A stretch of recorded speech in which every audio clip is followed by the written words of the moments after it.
really being taught in other courses. So they designed this course along with the help of Mr. Powell and the science teachers at the middle school to help meet these standards. So this would fall into their rotation as sixth graders. So with their health, PE, they would have this steel standards course, and then the other courses that they have, like art, music. So it would be part of the rotation. So those are the changes at the middle school. We did link, because there were some questions last year, and this will continue to evolve as the two buildings come together. Like for next year, we have 8th graders who will be able to take world languages the full year as an 8th grader. So we will continue to align these, but you'll see that there is a link to the top, or at the top, that takes you through all of the different electives are on the bottom, and what courses they feed into at the high school.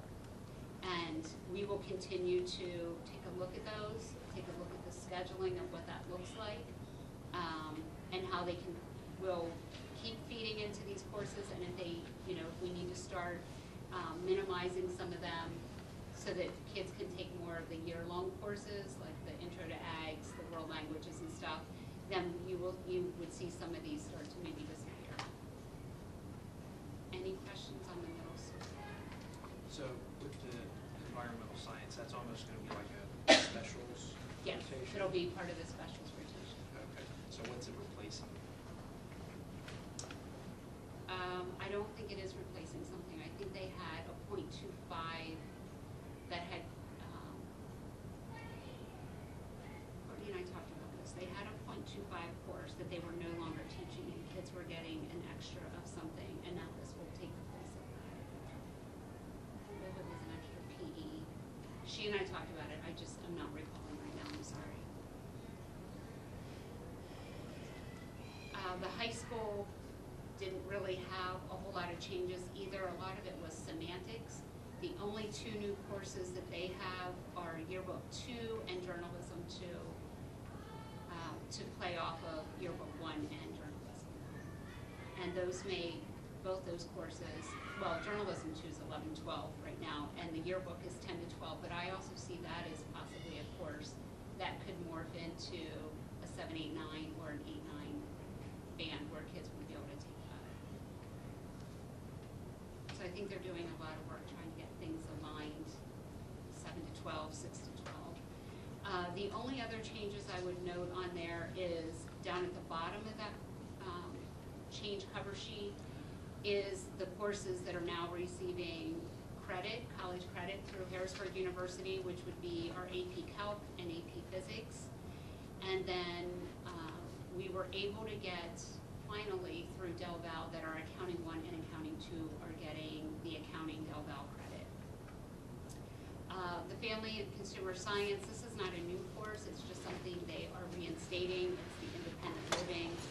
Again, with the merger of the 2 buildings, we now have Mrs. Dahl, who will be up at the high school full-time with her middle school and high school schedule, so that opens up some time in the schedule. And then we're just changing the title of our commercial arts class, which is taught by Mr. Capig, to graphic design. And we did have to remove the EMT program that was previously held at Fairfield because they are no longer offering that. But we do have kids who are able to take that through another program through Adams County. Through a diploma. So those would be the changes for the high school. Any questions on either of those? First, for the electives for the middle school. Okay. Do you know when the electives started at middle school? When? I want to say like around 2020, 2021, somewhere in that area. Is that right? Yeah, I think we're all just Yeah. It's when they moved away from the teaming aspect and went into more of the electives. Do we know, because I know our sport is, at least our high school, shown improvement. Is there a correlation between when these electives started and the test scores started dropping?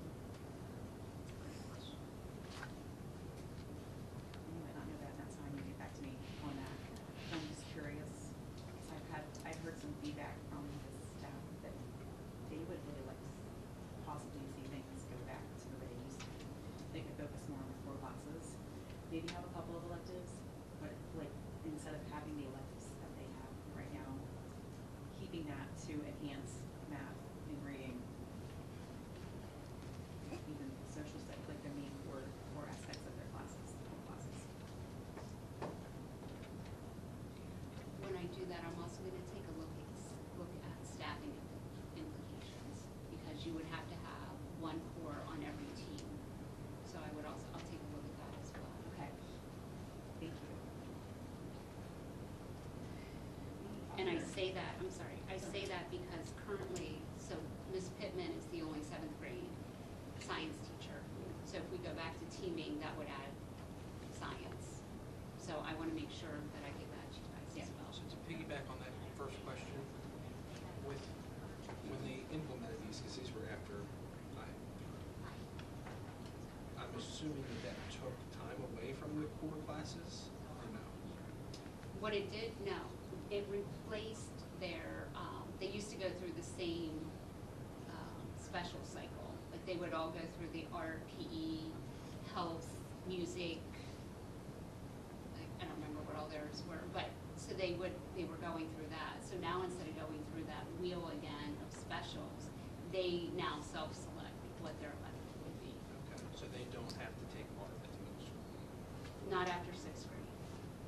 They can choose to take it as an elective in 7th and 8th grade, so that's what it takes from. So the kids, the time that the kids are getting in their core math, science, social studies, and English hasn't changed. They're still getting the same amount. I want to say no to that, but I will double check. I'll double check. Because one of it would be their specials. Yeah, let me double check.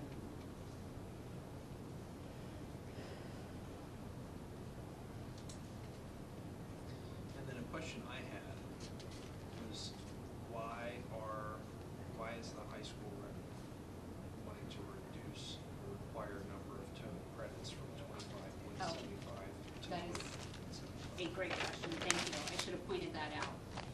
They are looking to change that because the schedule next year, right now they have an 8-period day, and with the merger of the 2 buildings happening next year, they're moving to a 7-period day, so that all their schedules will be aligned.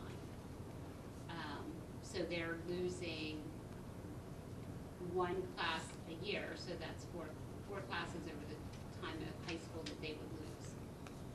So we were looking to reduce the number of credits that they would have to have for graduation. We're still above the state limit, but, so 7 times 4 is 28. We always like to leave, every school district does it, they leave a buffer. It depends on how many credits you can actually earn, and then they usually back it down by 4, so that if you have a kid who struggles and has to retake a subject or anything like that, that they're still eligible for graduation within their 4 years. Like if you failed English your 9th grade year and you needed to double up in 10th grade, you would still have room in your schedule to do that and still graduate on time. That's why the reduction. I had the same, I had written down Yeah, too for a sorry, question. I should have highlighted No, that. That's okay, it's just, can you explain, because we're not doing that now between the middle school and high school and merging, why is there an issue sharing a teacher? Is that part of the? Say that, why aren't we doing what now? Because we're going from an eight day To a 7. to a 7 day, or 7 period, So from are they an gonna 8 period to get the 7 same period. belt schedule? Yes, yeah. They'll be very close on a bell schedule, but 6th grade will move, they're in the 100 wing by themselves, so they'll kind of be on their own bell schedule. They just won't have a bell. Like they'll just move between those classes. And then 7 through 12 would be 1 bell schedule, but they have hallway routes and stuff figured out as far as how that travel works and how they relocate. They did talk about trying to make it a 2-minute leeway, that maybe 9 to 12 travels. And this, like maybe they get out a minute or 2 earlier, and then the middle school kids transition. So they're still working on some of that. But even with that, we wouldn't lose any teaching periods the way we are now. Like Ms. Dahl, who teaches in both, loses a teaching period every day because of traveling. Mr. Capek loses a teaching period every day. So they're trying, even if they do 2 separate schedules, it'll be by like a minute or 2 off of the bell schedule. So that anybody, if they're in an 8-9 class especially, that, or if a teacher is teaching a 9th grade class and then next they're teaching an 8th grade class, the kids aren't waiting in the hallway to get into their classes. I'm just trying to understand what's changing, that we're going from the 8 to the 7, and then our requirements are less. But that's just like 2 difference. So 7, because they'll match schedules. Like the middle school is currently on a 7-period day, and they will be on a 7-period day at the high school. So I guess the middle school has more time Yes, in the day? Yeah. They have more time during each class? each class. So the high school would then require that more time? They for would each class? yes, they would require more time in each of those 7 periods. They're You also thought that to working. be more advantageous than either adding a period for the middle school kids or keeping them on 2 separate, like how we used to do 9 was separate from 10 through 12. That becomes, so we wanted to open up the scheduling parameters so that kids could, when they were in 9th grade, they were really limited in what they could take, and it would also limit the teachers that we could use. So our 9th grade teachers, when they had that block, taught less periods than our other teachers did because they didn't have as many available. We did not want to take the 7th or the middle school down to, or up to 8 periods because of the less amount of time in classes. So we didn't want to lessen the amount of instructional time that they had. But we didn't want to move them to an 8-period day. Is that because of the electives? Like, would the electives interfere with that at the middle school? Moving it to an 8-period day? They probably get I another think they would elective. end up with another elective Okay. versus having more instructional time in their course. Yeah, And that's we didn't want. I wanted them to have a lot of instruction time. Yeah, so a More. 7-period day keeps them with more instruction time. I know something else that they're, I think they almost have this worked out as far as schedules, and so maybe January, February, I could have them in to share with you as well. They're really looking to get an intervention period built in, so that every kid 6 to 12 has that ability to go work with a teacher in small group every single day for like retest, reteach, get some remediation, because I think that might also help some of the scores, or even learning, scores aside, even some of the learning, by having specific time every day that kids can get extra help when they need it.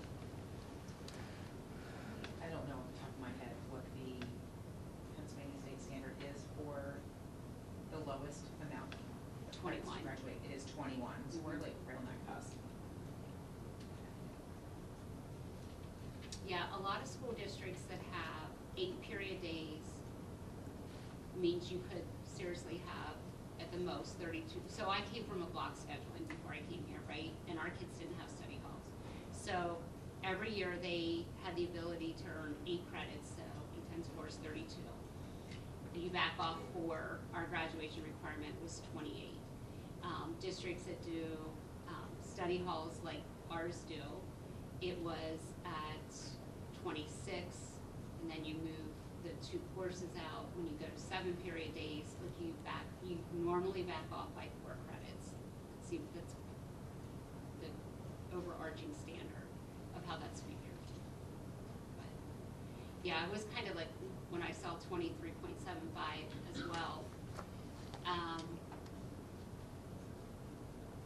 They don't get any less core, like their cores do not go away. It's really in the elective area that we'll lose out.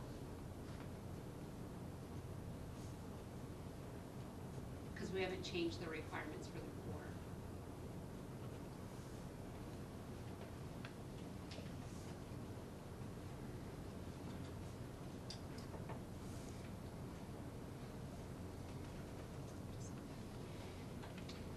But this is the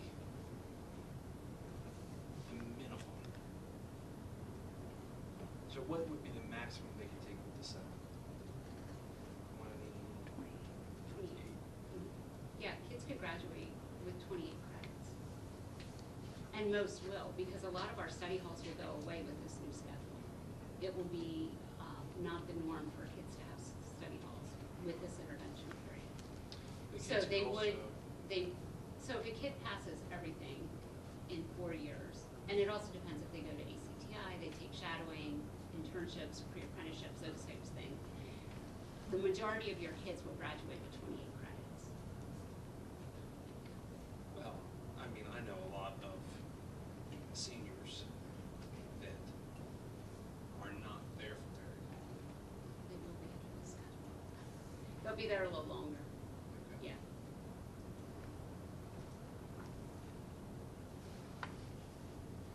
Thoughts, questions?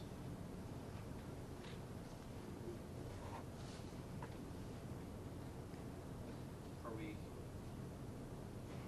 good with the reduction in credits?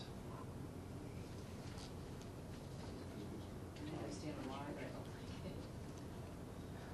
Yeah, I mean, it's just the bare minimum that, for them to graduate. But again, if they take full schedules all 4 years, and again, we are looking to decrease to like very minimal study halls for any, because there really would not be a need for study halls with the intervention period. So the majority of your students are gonna graduate with 28 credits. It's really, this lends itself to some of your kids who may struggle in school to pass all of their courses.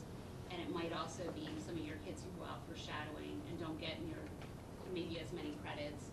Even though we do give credits for shadowing, they may only get 1, but they're out for 3 periods. You know what I mean? So there's some leeway for that.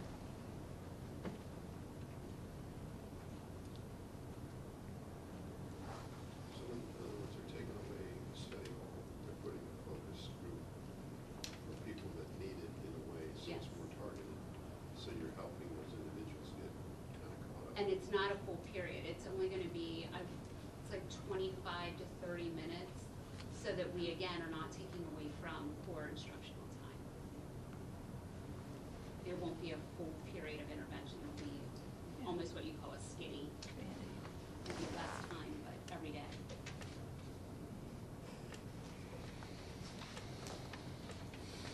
Are we going to have to update policy 217? Yes. Graduation. Yes. So should we do that? We just have to do it before next year. But I can put it on the list. This is the committee, should we move forward?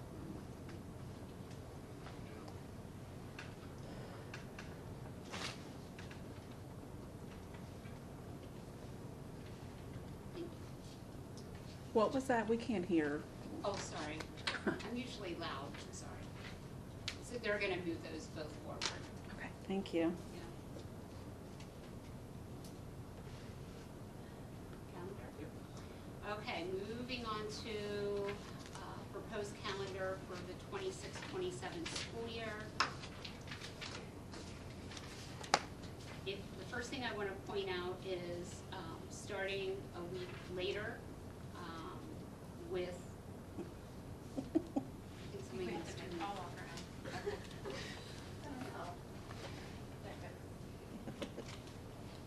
Knew we were so. We have to be more animated. Okay. So 3 professional development days, right at the beginning, the 18th, 19th, and 20th for staff. Starting on the 24th, which gives us a full week to start. And then the following week, you'll notice that we're proposing to have off the Friday of Labor Day. When we looked at attendance last year, I believe in most of the buildings, we were 10% or higher on that for an attendance day, so we would recommend having that as a day off. October, we kept the professional development day on October 12th. In November, this is our traditional, a lot of this is traditional, by the way, our traditional early dismissals on the 23rd and 24th for parent-teacher conferences, teachers and staff off on the 25th. And then the week going into December, I really dislike when Christmas is on a Friday because it really, like, do you come to school or do you not? So in talking with the other Adams County districts, 4 of us are proposing that we come the 21st and 22nd. I think the other 2 have those 2 days off, but then they're going into June. So that's the trade-off there. I'll just point that out. We can certainly open that up then to discussion, but I'll just follow through with the rest of the calendar. Having off the 1st, we would come back the 4th. You'll see the red dates there. Anything in red is our PSSA and Keystone testing dates. So the 4th through the 15th would be testing. Our January 18th is our traditional in-service day that we would propose keeping. The 15th being President's Day is a day that we typically are closed. March 15th, another professional day. Easter is in March next year, so we would have the Thursday as the flex day that the teachers come in and work over the summer, and then that would be their flex day on that Thursday, the 25th. The normal Friday, Monday off for the holiday. I was able to, with Carrie's work, get a professional development day in April, which is not the norm. And then you'll see the end of April, beginning of May, we go into PSSA testing. And then the 17th through the 28th is Keystone testing. So I do want to assure you that this calendar was vetted. We went through the Keystone schedule, the PSSA schedule. So even with having the last day for students on the 26th, we will get all of our Keystone testing in, and it's not a concern. And then the 27th would be the last teacher day.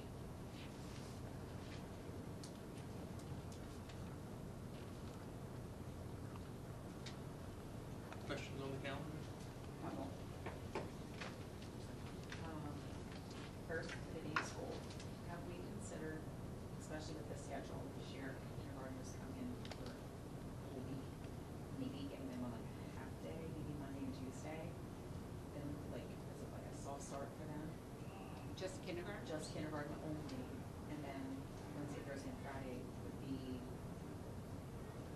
all day for them. Is that something to consider? Maybe you could talk with the kindergarten teachers about that, because normally it is a softer start with like, what, Wednesday, Thursday, or Friday, or Thursday, Friday. But if they could do maybe, because it would still count as a full day for them. If that would help kindergarten teachers out a little With bit. Transitioning them into that, at least for the kindergarten students. I mean, some parents might not like that, but, I would speak with Laura for transportation. Yeah, I was, Yeah. Let's ask her about transportation as well. get her thoughts on that. Right, because we have to dismiss the kindergartners due to busing.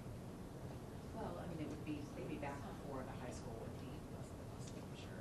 Right, I'm not that person, so it's just a thought. It doesn't mean we have to do it. It's just a thought. Maybe get a kindergarten teacher's perspective. That was the first one.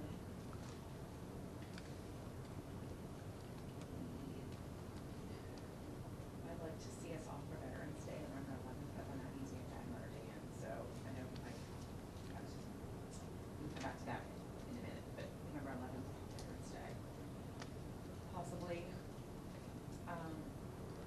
that week of Christmas. Looking at going a full day on Monday the 21st, 22nd, could we do a half day? So we're sitting right now at 10:20, so we have 30 hours, I think we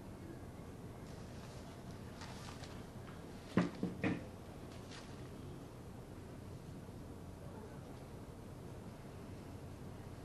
Let Carrie and I look at the total hours. I think that's doable. 30-hour cushion here, Okay. so that would only take us down 3 hours, and we would have a roughly 27-hour cushion.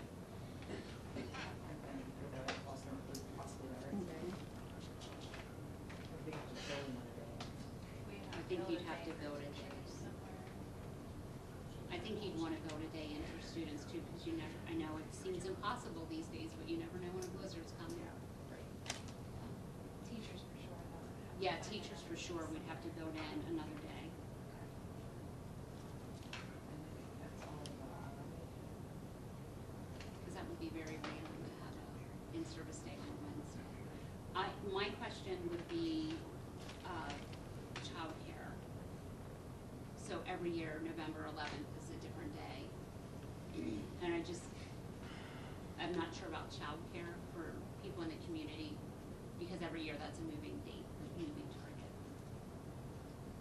Just something to consider.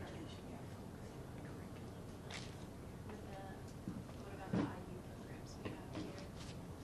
Maybe still report, maybe? I don't know if they align with that. They have to follow our schedule. Oh, okay. Except for snow days, and sometimes they follow a different schedule, but. Others really don't. Got it.